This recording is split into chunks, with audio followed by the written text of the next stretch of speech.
রাধে রাধে প্রিয় ভক্তবৃন্দ, আজ আমি আপনাকে একটি সরল কথা বলতে চাই। হয়তো শুরুতে কথাটা আপনার খারাপ লাগতে পারে। কখনো কি আপনার মনে হয়েছে ভগবান যেন সবার প্রার্থনা শুনছেন, শুধু আপনারটাই শুনছেন না? আপনি সৎ পথে চলছেন, তবুও অপমান পাচ্ছেন। পরিশ্রম করেছেন কিন্তু ফল পাননি, কারো ক্ষতি চাননি, অথচ মানুষই আপনাকে ছেড়ে চলে গেছে। আর তখন বুকের ভেতর থেকে একটাই প্রশ্ন উঠেছে, হে প্রভু, আমার পালা কবে আসবে? আজকের এই কথাগুলো মন দিয়ে শুনুন, কারণ হয়তো এটাই আপনার জীবনের সবচেয়ে বড় উত্তর। মানুষ যখন প্রথম ভগবানের কাছে প্রার্থনা করে, তখন তার মনে ভরপুর আশা থাকে। সে ভাবে আজ না হলে কাল, কাল না হলে পরশু, কিন্তু প্রভু নিশ্চয়ই শুনবেন। কিন্তু এভাবেই সময় কেটে যায়। দিন মাসে বদলে যায়, মাস বছর হয়ে যায়। প্রার্থনার শব্দ একই থাকে, কিন্তু কণ্ঠস্বর বদলে যায়। প্রথমে ছিল বিশ্বাস, তারপর অপেক্ষা, তার শেষে শুধু অভ্যাস।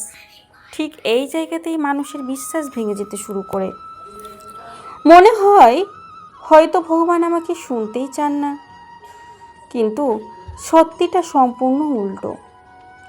ভগবান কখনো আপনার প্রার্থনা উপেক্ষা করেন না, বরং আপনি খুব তাড়াতাড়ি উত্তর চান, আর ভগবান উত্তর দেন সঠিক সময়ে।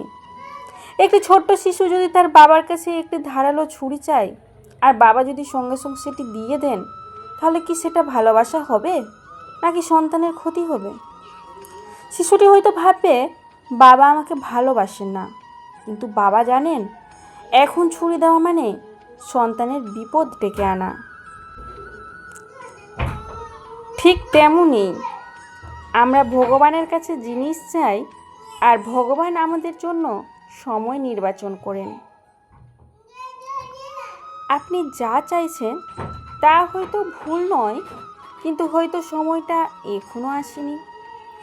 ভগবান দেরি করেন না, তিনি আপনাকে প্রস্তুত করেন। কারণ প্রস্তুতি ছাড়া পাওয়া আশীর্বাদও কখনো কখনো অভিশাপ হয়ে যায়। একবার নিজের জীবনের দিকে ফিরে তাকান। এমন কি হয়নি যে চাকরিটা দেরিতে পেয়েছিলেন? সেটাই ছিল সবচেয়ে ভালো। যে সম্পর্কটা দেরিতে এসেছিল, সেটাই ছিল সবচেয়ে সত্যি। যে সাফল্য দেরিতে এসেছে, সেটাই আজও আপনার সঙ্গেই আছে।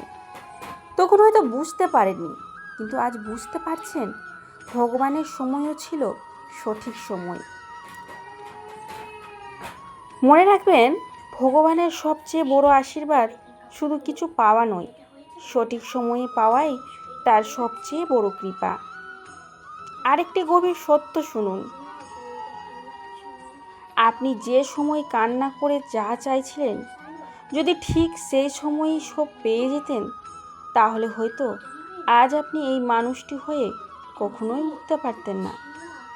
কিন্তু ইচ্ছা খুব তাড়াতাড়ি পূরণ হলে জীবন নষ্ট হয়ে যায়, আর কিছু ইচ্ছা দেরিতে পূরণ হলে জীবন সুন্দর হয়ে ওঠে। তাই ভগবান যখন নীরব থাকেন, সেটা শাস্তি কখনোই নয়, সেটা তার নিঃশব্দ সুরক্ষা। তোরা চুপবি। আপনি ভাবছেন কিছুই হচ্ছে না, কিন্তু অদৃশ্যভাবে আপনার ভেতরে অনেক কিছু তৈরি হচ্ছে। ধৈর্য তৈরি হচ্ছে, সহ্য শক্তি তৈরি হচ্ছে, বিশ্বাস আরও গভীর হচ্ছে। এই গুণগুলি তো একদিন আপনার আশীর্বাদকে ধরে রাখবে। মনে রাখবেন, অপেক্ষা বিশ্বাসের পরীক্ষা নয়, অপেক্ষা বিশ্বাসকে শক্তিশালী করার পথ। যেদিন আপনি ভগবানকে বলবেন, হে প্রভু, এখনই নয়, আপনি যখন ঠিক মনে করবেন তখনই দিন, সেদিন থেকেই আপনার মন শান্ত হতে শুরু করবে।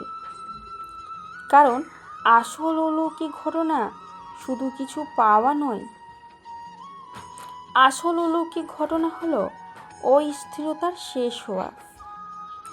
তারপর একদিন হঠাৎ আপনি পিছনে ফিরে তাকিয়ে দেখবেন যে প্রতিটি অপেক্ষাকে আপনি অভিশাপ ভেবেছিলেন সেগুলোই ছিল আশীর্বাদ। আর যে প্রতিটি বাধাকে আপনি দুর্ভাগ্য মনে করেছিলেন সেগুলোই ছিল সঠিক পথের নির্দেশ। আর যে নীরবতাকে আপনি ভগবানের দূরত্ব ভেবেছিলেন সেটাই ছিল তার সবচেয়ে গভীর উত্তর। তাই আজ আর হতাশ হবেন না। ভগবান আপনার প্রার্থনা শুনছেন, তিনি দেরি করছেন না। তিনি শুধু আপনাকে এমন এক দিনের জন্য প্রস্তুত করছেন যেদিন আপনি তার দেওয়া আশীর্বাদকে সত্যি ধারণ করার যোগ্য হয়ে উঠবেন। একটা কথা বলুন তো, আপনি যখন একা ঘরে বসে কাঁদেন তখন কি সত্যিই মনে হয় কেউ আপনাকে দেখছে? হয়তো না, কিন্তু আপনার চোখের জল কেউ দেখে না, আপনার বুকের ভেতরের যন্ত্রণাও কেউ বোঝে না, আপনার নীরব কান্নার শব্দও কেউ শোনে না। কিন্তু একটি সত্য আজ মনে গেঁথে নিন, যে কান্না পৃথিবী শুনতে পায় না সেই কান্নাও ভগবান শুনতে পান। আপনি হয়তো ভাবছেন, প্রভু যদি শুনেই থাকেন তাহলে আমার জীবনে এত কষ্ট কেন? কারণ ভগবান শুধু আপনার ইচ্ছা পূরণ করেন না, তিনি আপনার ভবিষ্যতও রক্ষা করেন।